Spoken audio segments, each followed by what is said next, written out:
tackle. What do you use? Okay, well for tiger, again, it's very, very simple. Basically, I'll take a little range of trolling lures and a few casting lures, but you don't need a huge range. You just need to cover your water column. So you want something in the top, something in the mid-water, and something that works at the bottom. Right. So let's look firstly at the trolling range. Yep.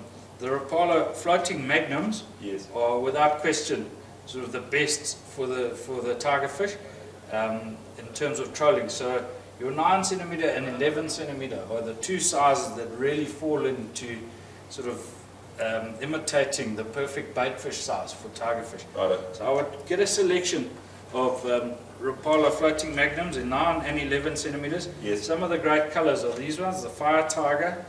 The purple is absolute classic, and it actually got discontinued for a while, but the demand was so great that the guys have brought it back, thank goodness. Tigers like that dark colour, don't they? They absolutely love it. You know, the water is quite dark down there. Yeah.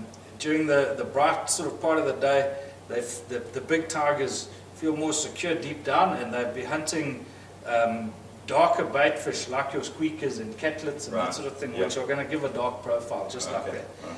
And then of course we all know that bright red or orange is a fantastic colour for tiger fish. So that one right there is basically custom made for tiger fishing. So if I had to choose just 3 colours of the floating magnums, that would be it right there. Okay. Moving along from trolling lures to casting lures, if you're wanting a crankbait that you can throw up against the banks and get it down very, very quickly, you don't want the lure to swim a long way from the bank on its way down. You want it to actually dive, and you want the bull to almost start bumping the drop-offs on the way down. Right. So these shorter, fatter lures, your Rapala DT series and your Rapala cranking wraps, again, very, very good for that. And not only tiger, but you'll get some significant bycatch in the way of nemwe, which is a nice fish to catch same time. Yeah. They've both got big lips, and you'll notice with both of them I've chosen a sort of a red with a dark back. Right. Again, absolute classic for your tiger fish. And you're going to be those the steep banks you're talking about, those are the deep undercut banks, aren't your they? Cutaway banks, So you'll always find whichever way the river swims, the river flows, the outside bank is the cutaway bank, and the inside bank is where all the silt gets deposited. Right. You want the cutaway bank because you've got the deep channel right against the side. Okay. The next lure that I would take, without question, in the last sort of half dozen tiger trips I've done, I've taken these and I've done very well. Sometimes got my biggest fish on, is the Rapala X-Wrap Walk. Okay, it's a top water lure, swims on the surface with a zigzag walk the dog action. You throw it up against structure, any stump in the channel, or any break in the reeds, or any little back eddy you see against the side, you flick it in there and you work it out with quite a fast sort of splashy action, and the tigers come out and smash it. It's best to do that in your early mornings before the wind gets up. Right. So normally from first light until say 9 o'clock at the latest. Then you start moving onto something that swims a little bit deeper. Okay. Another absolute crucial for tiger trip, I would never go without one, is the Storm Tiger Express. And these come in a double blade configuration. For me, that's normally first choice, because the 2 blades make a little clapping sound under the water, and fish are highly curious. They come in to have a look, and then they see that very flashy finish, because these guys, it looks like a disco light under the water. Right. Even with a very slow retrieve.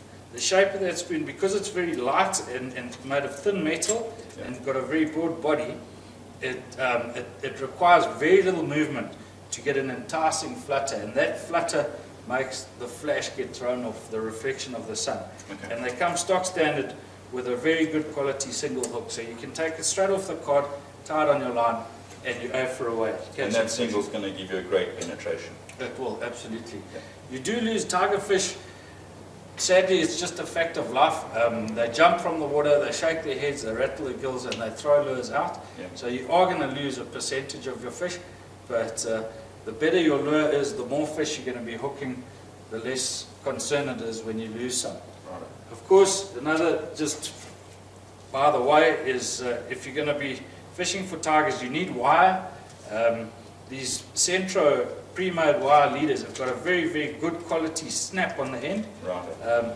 I wouldn't buy any of those ones that have got that little snap that you can easily open and close, because under huge pressure they tear open. But the Centro product does seem to be up to the job. They've never let me down.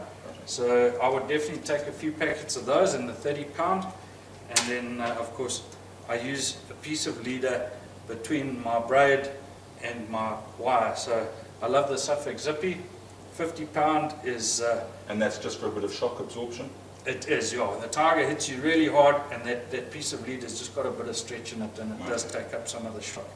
And it's also abrasion resistant up front, and when you get the fish close to the boat and you've got to sort of hold him a bit while someone's trying to net him, you've got that leader onto your reel already, and you can hold it. So that's basically it for tiger fish, nice and easy. Thanks for sharing your secrets with us. Absolute pleasure. Anytime. Thank you. All products on this feature are available from Tackle Pro Shop.